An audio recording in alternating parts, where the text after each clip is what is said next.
তারিখটা ছিল 20 জুলাই। সব থেকে কাছের একটা মানুষের জন্মদিন, যে প্রত্যেকটা খারাপ ভালো সময়ে আমাদের পাশে থাকে, যেভাবে মন খারাপের দিনগুলোতে পাশে এসে বটগাছের মতন আঁকড়ে রেখেছিল। হয়তো খুব কম বন্ধুই থাকে, সেই মানুষটার জন্মদিনে তাকে একটু খুশি করব না, এটা তো হয় না। আর তাকে খুশি করাটা তো আমাদের দায়িত্ব।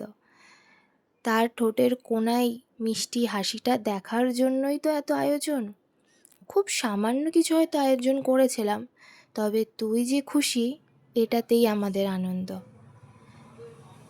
তোর সাথে থাকা, তোর সাথে এই বন্ধুত্বটা হয়তো এতটা গভীর হবে আমি কোনো দিন ভাবিনি। কিন্তু তুই মানুষটা খুব ভালো, খুব, মানে হয়তো এরকম খুব ভালো মানুষ হওয়াটাও উচিত না, কিন্তু তুই এরকমই থেকে যাস।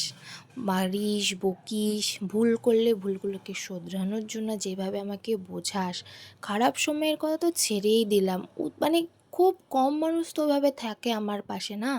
তো তুই যেরকমভাবে আমাদেরকে মানে বুঝিয়ে যাস, আমি চাই তুই এইভাবেই বুঝিয়ে যা। আমরা বুঝি আর না বুঝি সেটা পরের কথা, কিন্তু তুই বুঝিয়ে যা। আর জন্মদিন তো চলে গেছে, তাও তোর জন্য এই ভয়েস ওভারটা দিলাম, এই প্রথম। তাও জানি তুই খুশি হবি। তোর জন্য যে আয়োজনগুলো করেছিস পুরো মন থেকে করা।